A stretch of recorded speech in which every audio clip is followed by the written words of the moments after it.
All right, guys, welcome back to Let's Talk About It.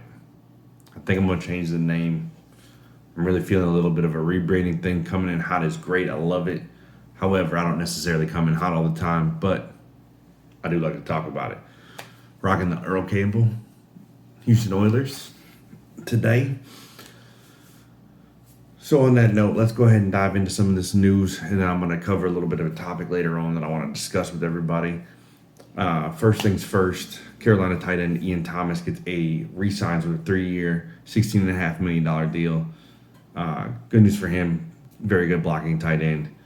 Good for the Panthers to go ahead and lock him up. They're going to need all the help they can get because their offense is rough. It's real rough. So Panthers having a tough time, but re-upped a young blocking tight end. Big news in the broadcasting world, and there's a lot of broadcasting news, and that's Troy Aikman to ESPN, 5 years, $90 million to fuck up ESPN. I don't know that for sure. Maybe it's a combo of Joe Buck and Troy Aikman that I don't like, but I hate that combination. Maybe it's the fact they just hate the Packers, and I'm obviously a Packers fan. I don't get it, but Aikman to ESPN is big news. That's a big money deal. They wanted to replace their 3 guys that they've been running with, but he's also going to go against the Manning cast now. So, the Manning cast, they bring in interviews, they change it up a little bit. Manning cast has got to get some of their issues worked out, and man, that Manning cast is going to be primo. Does it take too much away from the game? I don't know. It's tough. If the game's really good, it's hard to watch the Manning cast. If the Manning cast is really good, it's hard to watch the game. But I like it. I mean, it's very good. ESPN is also eyeing Joe Buck or Al Michaels to join Troy Aikman. Again, the Buck and Aikman thing, man. You can send Buck on his way, keep him with Fox, get him the fuck out of town. Al Michaels, I like that. Very interested in that. But does Al Michaels still want to be in this? I mean, he's very, very good on NBC. I hate Chris Collinsworth. He's literally my least favorite commentator in all of football.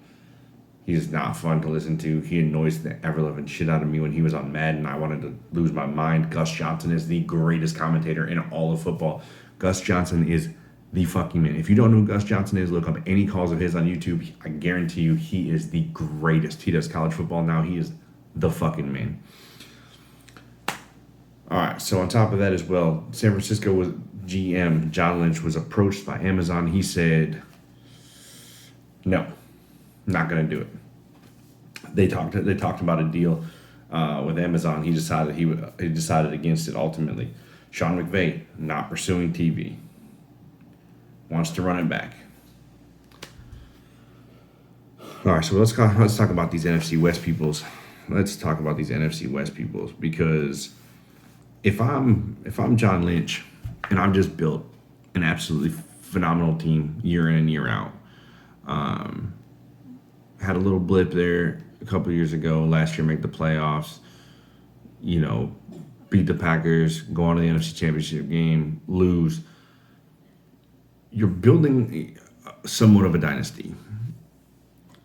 Do you really want to take that, blow it up, move on all the way already?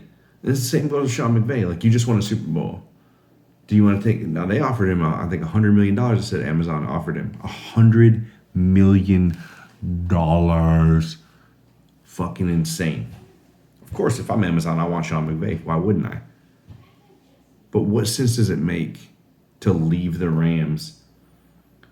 I mean, they're probably in a bad position. Honestly, I think they're in a really bad position, and Les needs to fuck them picks.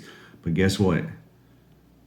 They ain't gonna need those picks in a couple of years, because they might not have anybody. They're not gonna have the cap space for anybody. I mean, you're gonna have to sign. People are gonna start asking for big chunks of change, and you're not gonna have the money. So I don't know. We'll see. Maybe he'll explore it in a year or two. I wouldn't be surprised.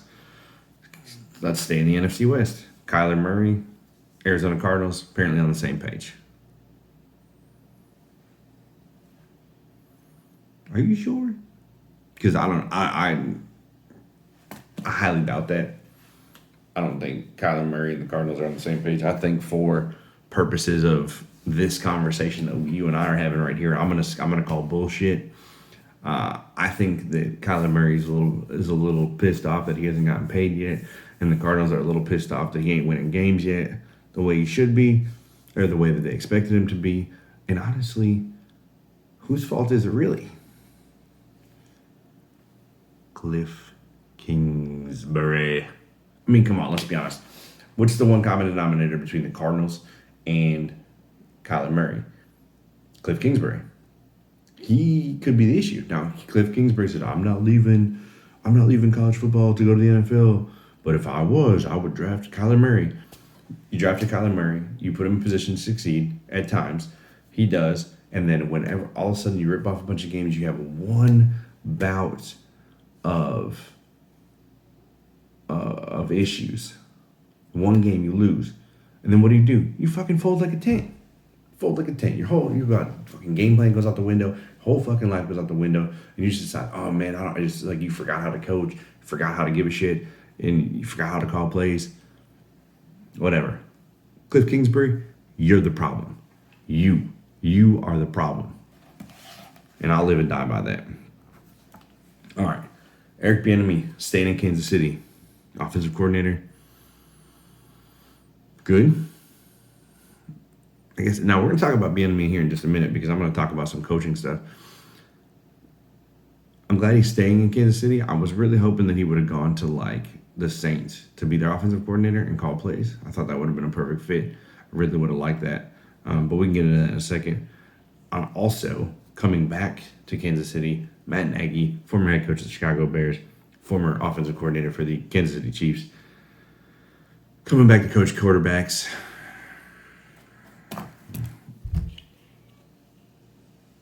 Matt Nagy was a really good offensive coordinator. I guess he was a really good offensive coordinator because, like Bieniemy, he didn't call plays. Andy Reid calls plays.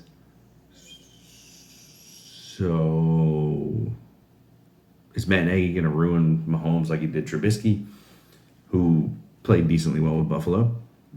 I mean, he didn't play much, so it didn't really matter. But I mean, Matt Nagy's dog shit. He's dog shit. But I mean, I guess it gets him in a familiar spot. I mean, you're going to go put him with his buddies and blah, blah, blah, blah, blah. Whatever, that's cool. I don't know. As long as they don't ruin Bieniemy should be head coach next year. I'm going to say it again for people in the back. Eric Bieniemy should be a head coach next year. Should have been a head coach this year and last year, but that's fine. Next year, we'll get there. All right.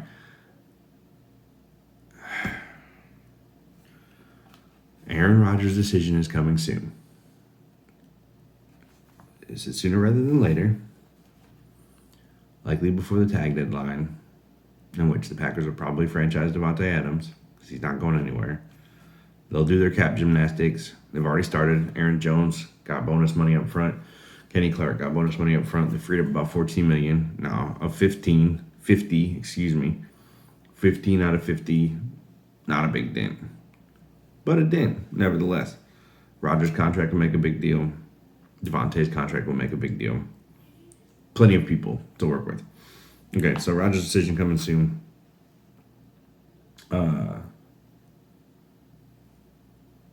He stayed in Green Bay. And I just want to touch on this because it really just lit me up and lit a bunch of other Packers fans up, which I thought was hilarious. Is that Greg Jennings came out and said that obviously, Rodgers is an extremely selfish player, and he should take his own advice that he gave to me, which was don't be that guy. And John Kuhn comes out and says, "But you were that guy. You were that guy, Greg Jennings. You were the guy who Green Bay offered you $15 million. No, you wanted $15 million. Green Bay offered you 11, and you took 9 from the Vikings. You, Greg Jennings, was that guy." John Kuhn went, "Drop the mic on your bitch ass." Either way, Rodgers doesn't want $50 million a year. He told Pat McAfee, absolutely not. So that's fine. All right. Now the housekeeping stuff's out the way. Now we're going to have some fun. So we're going to talk about the 9 head coaching positions that were open this year. We got Chicago Chicago, Denver, Miami, Giants, Jacksonville, Las Vegas, New Orleans, Houston, and Minnesota. I ranked all 9 of them based on the person that they hired, and 1 to 9 who I thought was the best hire. And then I also ranked which one has the best structure in place, like who has the best, like the players set up, like cap situation, like everything coming in. You're coming in to the situation that you feel like I can come in, I can win right fucking now. Matt LaFleur came in and won right away. 13-3, 3 years in a row. That's what we're looking for. Frank Reich, come in, won right away. All right, so I'll read these in order, and then I'll read you the situations in order, and we'll talk about the situations. So I went with best hire of the 9, Josh McDaniels, Las Vegas Raiders. In my opinion, the best hire of the group. In my opinion, the best coach of the group, the one that makes the most sense, and I think he will fit the structure of what's going on with that team the best. Josh McDaniels, number 1. 2, Brian Daboll, New York Giants. I already know what you're going to say. The New York Giants are absolute dog shit, and Daniel Jones is a dipshit. Facts. But I think Brian Daboll is a quarterback wizard. I think he is going to be great for the offensive structure. He's going to work with his buddy Joe Shane, which is also good news for him. A little bit of continuity for him, and they can go in there and build a culture. I think that he has a very high ceiling as far as how good of a coach he's going to be. So I really like that. Brian Daboll, New York Giants. 3rd, Minnesota's Kevin O'Connell from the LA Rams, offensive coordinator. Huge fan of Kirk Cousins. He is. So he's going to keep something similar. He's going to keep consistency in Minnesota's offense. Now, Minnesota's offense is really pretty good. They just can't stay healthy. Dalvin Cook, Thielen got hurt last year. That was pretty rare. And their offensive line is a mess. But they lost Eric Smith Jr. Like they were a mess overall. But Kevin O'Connell is bringing a whole new offense. Not a whole new offensive system, but bringing in a new variation of an offensive system to boost that offense up even more. Now they already have top-notch talent in every position. So if they can hone it in and he can bring a little bit of that LA magic with him, he's going to light shit up. And I really like that Kevin O'Connell hire. I think that was a really good hire for them. 4th, Dennis Allen. Strictly on consistency, because this is, as of right now, is essentially the same Saints team as last year, but they just really had a lot of bad luck. So I really think that the Dennis Allen hire makes sense. Not from the same standpoint that Houston did, where they just retreaded somebody, which we'll talk about in a minute, because the Saints didn't need a refresher. Their coach retired. So they needed, their consistency is better for them. It makes more sense. It keeps their players fresh and in a groove, and they already felt pretty good about it. Dennis Allen's well respected in the locker room. His defense loves him. His defense plays hard for him. So I like that hire. 4. 5th, Nathaniel Hackett, Denver. The Aaron Rodgers sweepstakes, absolute bullshit. Not going to happen. I'm sorry. He's not going to fucking Denver. He's not going to Denver. He's not going to Vegas. He's not going to San Francisco. He's not going to Tampa Bay. He's staying in Green Bay, or he's retiring. He is not retiring. He is staying in Green Bay. That's all I'm saying. But Nathaniel Hackett is an extremely bright offensive mind. He can go ahead, if they are literally a quarterback away, a decent quarterback away from being a very good offense. They already have a very good defense. And I think that Nathaniel Hackett can bring in an offensive scheme that will go ahead and push them to the next level. Nathaniel Hackett, 5. 6, Mike McDaniels. San Francisco offensive coordinator, going into Miami. Miami already has a really good offense, has a really good team. They fired Brian Flores. Shouldn't have fired Brian Flores. Whatever. Stephen Ross is a dipshit. Probably gonna have to sell the team. But that's, if what Brian Flores has said is true, Stephen Ross We'll sell the team. Sold. Gone. See ya. Fuck out of here. Mike McDaniels, super bright offensive mind, young, from the Shanahan tree.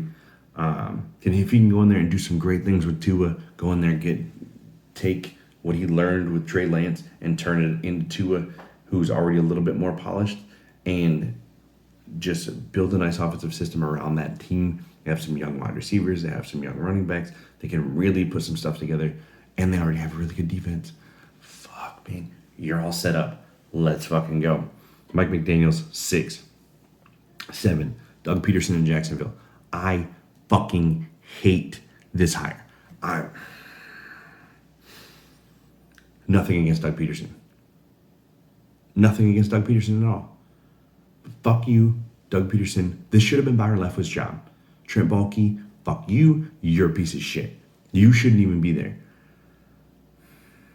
Okay, so most of my angst is not against Doug Peterson. I don't hate Doug Peterson. I hate the fact that Byron Leftwich is not their head coach. They blew it. Flat out blew it. Jacksonville Jaguars blew it. They're not even my last one. They probably should have been 8, but they're 7, whatever. They have all of the great tools on offense. They have many great tools on defense. They have super young players who need to be developed. That offense would have been light years ahead of where they are right now had they hired Byron Leftwich. Hopefully, Doug Peterson can do some really great things with that offense. Trevor Lawrence is a star, potentially. James Robinson, Travis Etienne, Laviska Shenault, Marvin Jones Jr. They have all of the young talent. Peterson has to know what to do with it. Going to need a little bit of help with the defensive side, but that team can be a team that can grow. Can Doug Peterson take that offense to the next level? I don't think so. Byron Leftwich. Why? Because of Adrian Wilson? Because you didn't get Adrian Wilson too? Because of Trent Baalke? You may not have fired his ass too. Because he's a clown. A fucking clown. Oh my God. 8. Matt Eberflus, Chicago Bears. I don't hate the hire. I don't understand the hire. The Bears needed an offensive head coach, in my opinion. Not Matt Nagy. Matt Nagy. But they needed somebody with experience with a quarterback who operates outside the pocket, like Justin Fields does. Someone who can develop a quarterback, like Justin Fields needs. Someone who can reconstruct an offensive line, like the Bears need. So what did the Bears do? They hired Matt Eberflus, defensive coordinator, Indianapolis Colts. For what reason? To fix your defense? Fucking defense is fine. But no, let's not fix our defense. Let's focus on defense. Let's not fix our offense, which is dog shit. Let's go ahead and get a defensive coach. That's what we prefer to do. Bears are stupid. Or whatever. They hired Luke Getsy. He's their offensive coordinator. We'll see. He's been great for Green Bay. Rodgers loves him. Maybe he's going to be a studious developmental guy. We'll see. Last, 9th, Houston Texans. Lovie Smith. For a franchise that wants to set themselves back year after year after year after year, they are supremely succeeded in just not giving a fuck. They prove they don't care. They prove they can't do anything. They certainly can't win. They don't know how to develop or draft talent. They have no talent. They apparently are going to go on a fire sale and trade away everybody in the fucking organization.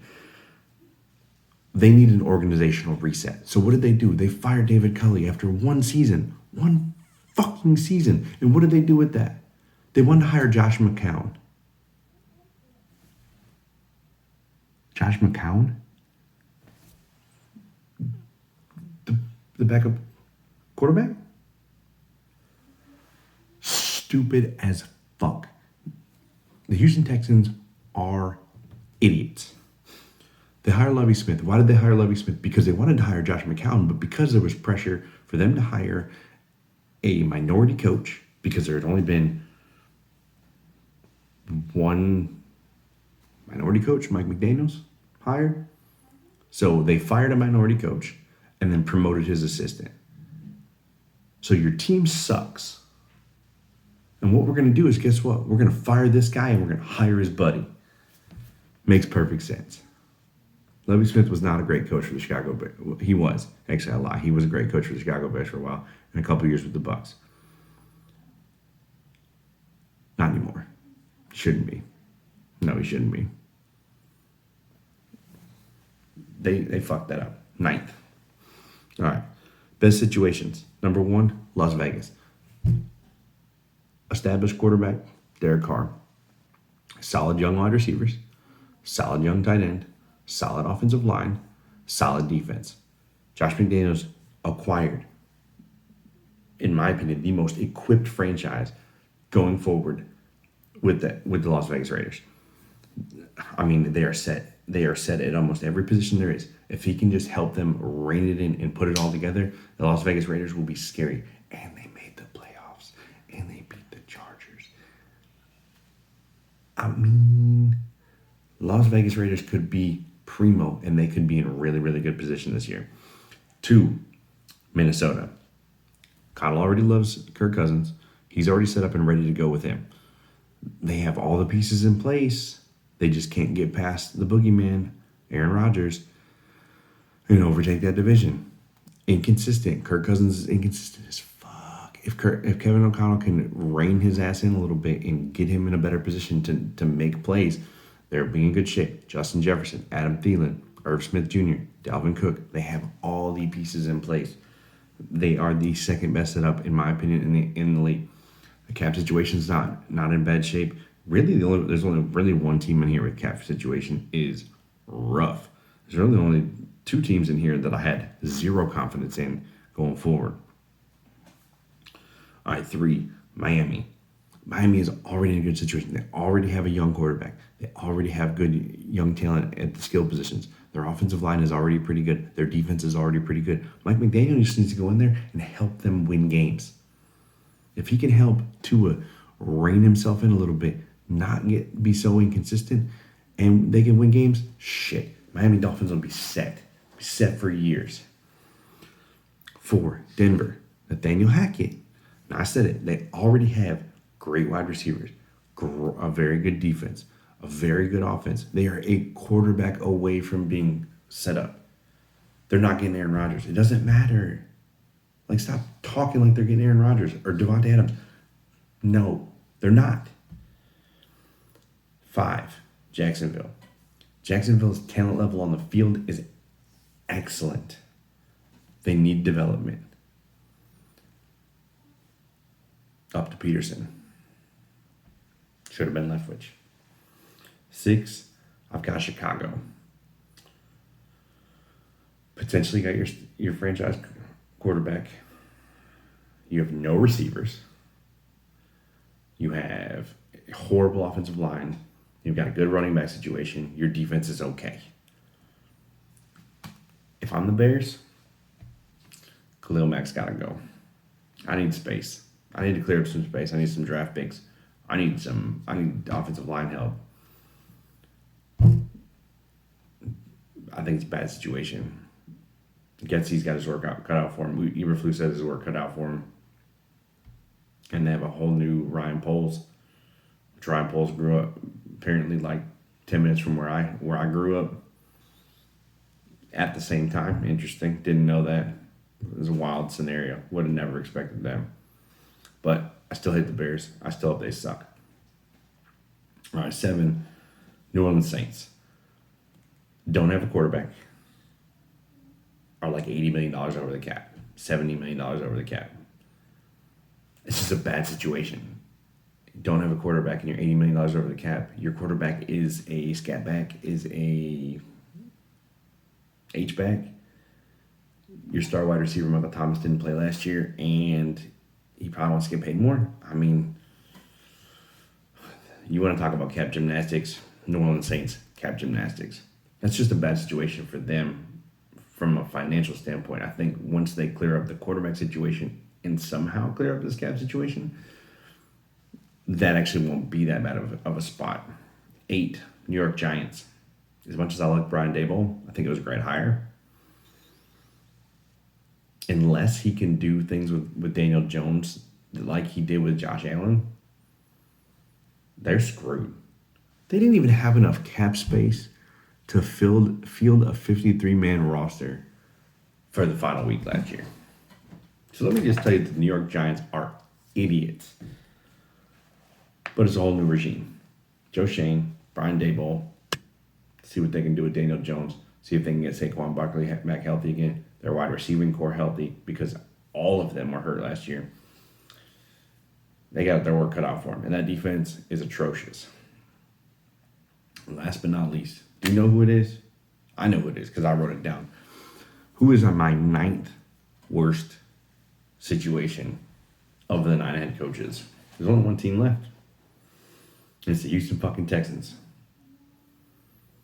They don't have a quarterback. They promoted from within for a coach. They're likely to trade their star wide receiver Brandon Cooks, their starting left tackle Larry Tunsil. They're going to fire sale it, blow it up.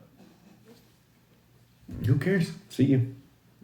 Lovie Smith, you are set up to fail. You are going to fail. You'll probably be fired next year. We'll be doing the same bullshit next year. Same Houston bullshit next year again. Because the Texans have no idea what the fuck they're doing. They don't. They don't know what they're doing. So that's what I've got. So I've got best hires. Josh McDaniels 1, Brian Daboll 2, Kevin O'Connell 3, Dennis Allen 4, Hackett 5, Mike McDaniel 6, Peterson 7, Eberflus 8, and Lovie Smith 9th. Best situations for a new head coach. Las Vegas, Josh McDaniels 1, Kevin O'Connell 2, Minnesota 3, Mike McDaniels Miami 4, Nathaniel Hackett Denver 5, Doug Peterson Jacksonville 6, Eberflus in Chicago 7, Dennis Allen New Orleans 8, Brian Daboll New York Giants 9, Lovie Smith in Houston. Bro, get on a Facebook page, leave me a message, something, come join the show, and let's talk about it.